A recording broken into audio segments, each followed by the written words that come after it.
बिस्मिल्लाहिर्रहमानिर्रहीम। अस्सलाम वालेकुम। उम्मीद करता हूँ आप सब लोग खैरियत से होंगे। इस वीडियो में हम करेंगे CS 101 की फॉल 2022 की। इसकी जो लास्ट डेट है वो 28 दिसंबर है। इस जीडीपी में हमें एक केस दिया गया है, प्रॉब्लम स्टेटमेंट दी गई है और उसके बाद एक क्वेश्चन किया गया है उसी में से जिसका हमें जवाब देना है।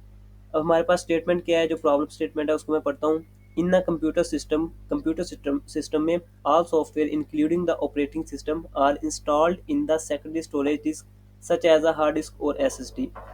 अब यहाँ पे उसने कहा है कि कंप्यूटर सिस्टम में कोई भी सॉफ्टवेयर इंक्लूडिंग ऑपरेटिंग सिस्टम या ऑपरेटिंग सिस्टम जब हम इंस्टॉल करते हैं तो वो हमारे पास सेकेंडरी स्टोरेज में सेव होता है। सेकेंडरी स्टोरेज कौन सी होती है? रोम, जिसको हम कहते हैं रीड ओनली मेमोरी। मीन हमारे मोबाइल में दो मेमोरीज होती हैं, एक होती है रोम और एक होती है रैम। जो ज़्यादा होती है 64 GB या 128 GB, उसको हम रोम कहते हैं, उसको हम सेकेंडरी स्टोरेज कहते हैं। तो हम जब भी कोई सॉफ्टवेयर मोबाइल में, पीसी में या लैपटॉप में इंस्टॉल करते हैं तो वो रोम के अंदर सेकेंडरी स्टोरेज के अंदर जाके सेव होता है। या फिर एसएसडी होती है, वो हार्ड डिस्क से ज़्यादा तेज़ होती है, वो लैपटॉप से या मोबाइल लैपटॉप से या पीसी में यूज़ होती है, तो या फिर एसएसडी में सेव होता है। For the execution purpose, a software is loaded from the secondary storage into the main memory. अब सॉफ्टवेयर उसने कहा for the execution purpose. Execution का मतलब है कि उस सॉफ्टवेयर को रन करना। अगर हमारे पास सॉफ्टवेयर गेम भी हो सकती है, सॉफ्टवेयर हमारे पास कोई ऐप भी हो सकता है, जब उसको हम ओपन करते हैं तो वो रन होता है, एग्जीक्यूट करता है। तो वो जब एग्जीक्यूशन होती है तो हमारे पास सेकेंडरी स्टोरेज से वो लोड होके मेन मेमोरी में, मतलब रैम में जाता है। सेकेंडरी स्टोरेज मैंने जैसे कि बताया कि हमारी हार्ड डिस्क, एसएसडी कुछ भी हो सकती है, उसमें से वो लोड होके जब रैम में जाता है। मोबाइल की एग्जांपल अगर मैं दूं तो हमारे पास 2 GB वाला अगर मोबाइल है तो आपको पता है कि वो स्लो चल रहा होता है। उसकी वजह क्या है? हम लोगों ने अगर ज़्यादा ऐप ओपन किए हो तो वो स्लो चलता है, इसलिए हम कुछ ऐप्स बंद करके रखते हैं ताकि रैम के ऊपर ज़्यादा भार ना पड़े।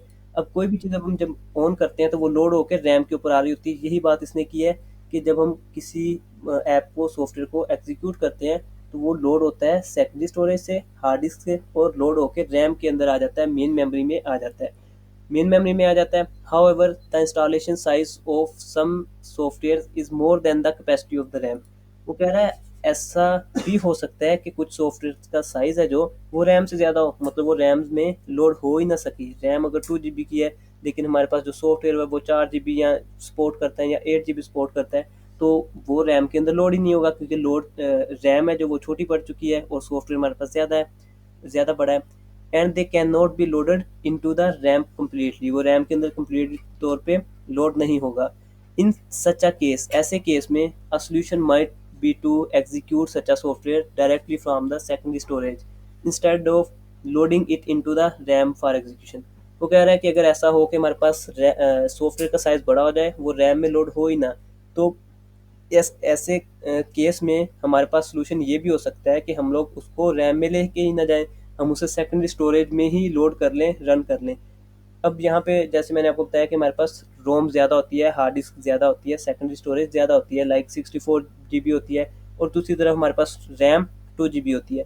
अगर हमारे पास सॉफ्टवेयर 8 GB सपोर्ट कर रहा है तो हम रैम में तो उसको नहीं ले जा सकते क्योंकि वो तो 2 GB है, तो हम उसको सेकेंडरी स्टोरेज में ही रन करवा लें। ये वो बात कर रहा है कि 64 GB हमारे पास सेकेंडरी स्टोरेज है तो हम वहीं पे रन करवा लेते हैं उसको। नेक्स्ट ये हमारा केस था जिसके अंदर उसने बताया कि क्या ऐसा हो सकता है। नेक्स्ट उसने हमारे हमसे क्वेश्चन किया है कि डू यू रिकमेंड, क्या आप रिकमेंड करते हैं that such a large software can be executed directly from the secondary storage, कि ऐसा जब बड़ा कोई सॉफ्टवेयर हो उसको हम डायरेक्टली सेकेंडरी स्टोरेज से करवाएं, एग्जीक्यूट करवा लें या ना करवाएं। ये हमसे पूछ रहा है कि क्या आप रिकमेंड करते हैं कि आप लोग सेकेंडरी स्टोरेज से डायरेक्टली एग्जीक्यूट करवा लें लार्ज सॉफ्टवेयर को, स्पेशली तब if we use relatively fast SSD storage. मैंने बताया था कि एसएसडी स्टोरेज हार्ड डिस्क से ज़्यादा फास्ट होती है, मतलब दुगनी होती है। वो कह रहा है कि स्पेशली जब हम एसएसडी यूज़ कर रहे हो, मतलब एक फास्ट स्टोरेज यूज़ कर रहे हैं, तो क्या तब हम लोग सेकेंडरी स्टोरेज में डायरेक्ट उसको रन करवा सकते हैं, एग्जीक्यूट करवा सकते हैं, नहीं करवा सकते हैं। ये जवाब उसने मांगा है।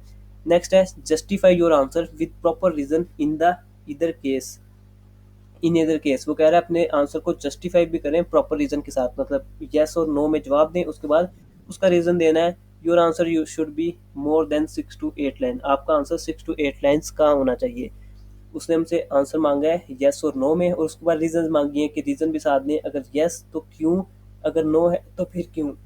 उसने अब ये पूछा हमसे कि हम लार्ज सॉफ्टवेयर को डायरेक्ट सेकेंडरी स्टोरेज में रन करवा सकते हैं या नहीं करवा सकते। उसके बाद कुछ इंपॉर्टेंट इंस्ट्रक्शंस हैं यहाँ पे कि your answer must be relevant and precise, आपका आंसर रिलीवेंट होना चाहिए, एमी कोई और चीज़ें इसमें नहीं लिखती, नहीं जो पूछा गया है वही लिखना है। नेक्स्ट है you need to use font styles as time new roman and font size as 12।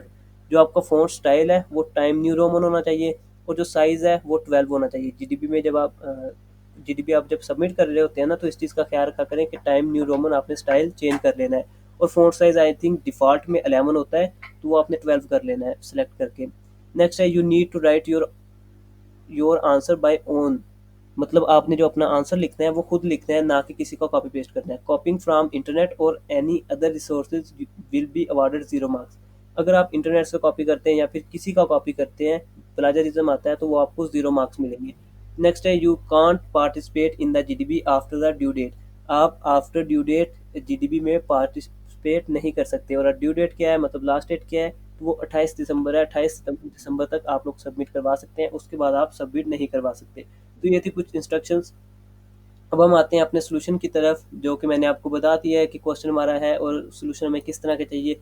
अगर इसका मैं सिंपल जवाब दूं तो ये है कि आपको पता है कि कोई भी सॉफ्टवेयर जब रन होता है वो कुछ इस तरह से रन होता है कि वो सबसे पहले हार्ड डिस्क से रैम में जाता है, रैम के बाद कैशे में, और कैशे के बाद रजिस्टर्स पे आता है और वो प्रॉपरली रन हो चुका होता है। और हार्ड डिस्क बहुत ही स्लो होती है, मतलब कि बहुत टाइम लगाती है किसी भी चीज़ को रन करने के लिए, इसलिए हम उसको रैम में जाके ही रन करते हैं, क्योंकि रैम बहुत फास्ट होती है हार्ड डिस्क के बदले। और अगर हम कैशे में करवाएं, कैशे रैम से फास्ट होती है और उसके बाद रजिस्टर्स इन सब से फास्ट होते हैं।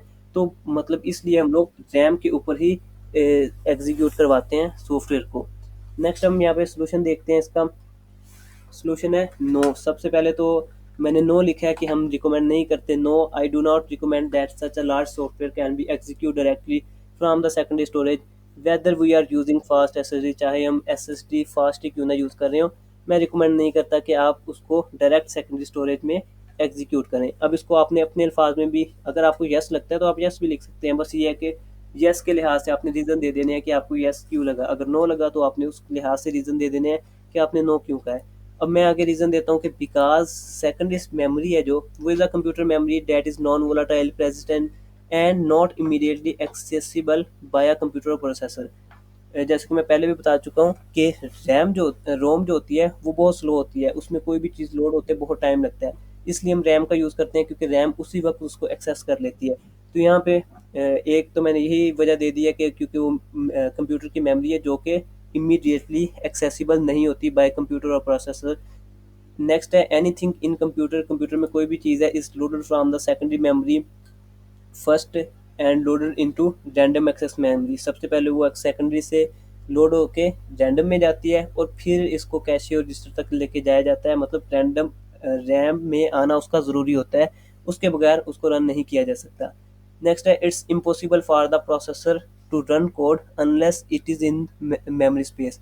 ये चीज़ पॉसिबल नहीं है कि हम किसी कोई प्रोसेसर किसी सॉफ्टवेयर को इस तरह रन करवा लें कि वो मेमोरी में ना आया हो from the processor ROM or RAM. A hard disk is not addressable by the processor, so you can't run program without loading into the RAM. Hard disk जो होती है वो एड्रेसेबल नहीं होती, कि वो उस चीज़ को प्रोसेसर के लिए एड्रेसेबल नहीं होती, इसलिए हम उसको इस तरह लोड नहीं कर सकते बजाय रैम में लोड करने के बजाय, मतलब रैम के बगैर हम इसको डायरेक्ट इसमें लोड नहीं कर सकते। नेक्स्ट है it it's executed by the processor. ये प्रोसेसर के थ्रू एग्जीक्यूट होती है। Both read and write operations are performed over the information which stored in the RAM. जब भी किसी प्रोग्राम को हम प्रोसेस एग्जीक्यूट करते हैं तो उसके ऊपर फंक्शन रन करता है जो कि रीड एंड राइट का होता है, और वो इसी रैम के थ्रू ही होना होता है। इसीलिए इसको हम पहले रैम के अंदर स्टोर करते हैं, मतलब रैम के अंदर लोड करते हैं और फिर ही ये चलती है या कह सकते हैं एग्जीक्यूट होती है। तो एट दी एंड इसका जो मेन पर है हमारे पास वो यही है कि हम इसको पहले रैम में लेके आएंगे। चाहे हाँ ये ज़रूर होगा कि रैम में लाने से ये स्लो चलेगी, लेकिन हमें रैम में ही डायरेक्ट एक्सेस करवाना पड़ेगा, हम इसको सेकेंडरी स्टोरेज में एक्सेस नहीं करवा सकते। आपने इस सोल्यूशन को एज डिस कॉपी भी नहीं करना, आपने अपने अल्फाज में लिखना है, चाहे 2-3 ही लिख दें, लेकिन आपने अपने अल्फाज में लिखना है, वो 6 लाइनें खुद बन जाएंगी। और उसके बाद इसके मैं आपको फाइल भी दे दूंगा एक, जिसके अंदर मैंने 2-3 सॉल्यूशन इकट्ठे किए हुए हैं। आप उन तीनों से भी आइडिया ले सकते हैं। इसका मतलब क्या है, समझ आपको आ चुकी होगी कि आपसे क्या क्वेश्चन किया गया है और आपको इसका क्या जवाब देना है। वीडियो को लाइक ज़रूर कर दीजिएगा और अपने दोस्तों के साथ शेयर ज़रूर कीजिएगा। अस्सलाम वालेकुम, अल्लाह हाफिज़।